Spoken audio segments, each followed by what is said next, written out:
ഞാൻ എങ്ങനെയാണ് ആ പ്രധാനമന്ത്രിയെ കാണുന്നത്? അദ്ദേഹത്തിന്റെ എല്ലാ അക്കാദമികമായ യോഗ്യതകളെയും മാറ്റിവെച്ച് ഞാൻ പറയുന്നു, ആ മനുഷ്യൻ ഇന്ത്യയിലെ പതിത ജനസമൂഹത്തിന്റെ കണക്കെടുപ്പ് നടത്താൻ വേണ്ടി അന്ന് ജസ്റ്റിസ് രജീന്ദ്ര സച്ചാറിന്റെ കമ്മിറ്റി അനുസരിച്ചു. ആ രജീന്ദ്ര സച്ചാർ കമ്മിറ്റി വളരെ കൃത്യമായ ഒരു കണക്ക് മുമ്പിൽ വെച്ചു.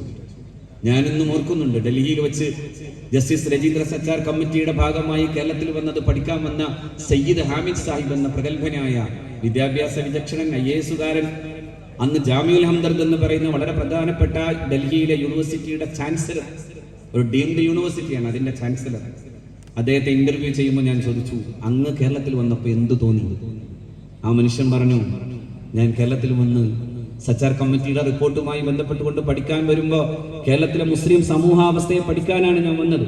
അന്ന് ഞാൻ എൻ്റെ താമസിക്കുന്ന ഹോട്ടലിന്റെ താഴോട്ട് നോക്കുമ്പോൾ പുലരിവട്ട കാലത്ത് കുഞ്ഞുമക്കൾ പുസ്തകങ്ങളുമായി മദ്രസയിലേക്ക് പോകുന്ന കാഴ്ച കണ്ടപ്പോൾ ഞാൻ വിതുമ്പിപ്പോയി മോനെ എന്നായിരുന്നു ആ മനുഷ്യൻ.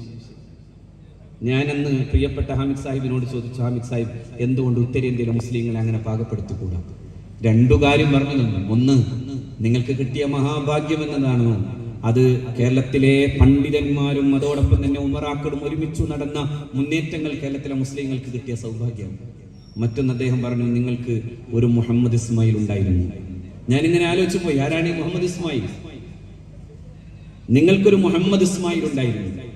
അഭിയന്തനായ സയ്യിദ് ഹാമിദ് സാഹിബിന്റെ വാക്കാണ്. ഇന്ദിരാഗാന്ധിയുടെ കാലത്ത് വിദേശകാര്യ സെക്രട്ടറി ആയിരുന്ന പ്രഗത്ഭനായ IAS ഓഫീസറാണ് സയ്യിദ് ഹാമിദ് സാഹിബ്. ഹാമിദ് സാഹിബ് പറയാണ്, നിങ്ങൾക്കൊരു മുഹമ്മദ് ഇസ്മായിൽ ഉണ്ടായിരുന്നു, മറ്റാരുമല്ല.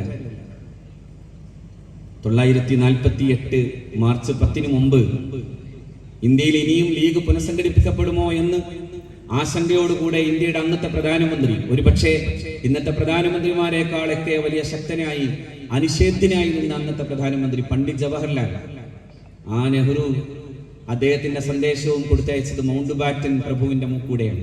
മൗണ്ട് ബാറ്റൻ ചെന്ന് മഹാനായ ഖായിദ മില്ലത്തിനോട് പറയുന്നു, ഇനി ലീഗ് പുനഃസംഘടിപ്പിക്കരുത്. അങ്ങനെ സംഘടിപ്പിച്ചാൽ അത് നെഹ്റുവിന് അക്കാര്യത്തിൽ വലിയ ഇഷ്ടമില്ലാത്തത് കൊണ്ട് തന്നെ നടപടികൾ വരാം. സർദാർ വല്ലഭായ് പട്ടേലിന് ഇഷ്ടമില്ലാത്തത് കൊണ്ട് നടപടി വരാം. ആ സമയത്ത് ആ മനുഷ്യൻ പറഞ്ഞു, ഈ ലീഗ് പുനഃസംഘടിപ്പിക്കുന്നത് എനിക്ക് വേണ്ടിയല്ല. ഒരു ജനതയുണ്ട്, ഒന്നിനും പറ്റാത്ത വിധം നിസ്സഹായകമായി നിൽക്കുന്ന ഒരു ജനതയുണ്ട്. ആട്ടിൻപറ്റങ്ങളെ പോലെയുള്ള ഒരു സമൂഹത്തിന് ഒരു ഇടയൻ വേണം. അതിനായി ഞാൻ ഈ പതാക ഉയർത്തുന്നു.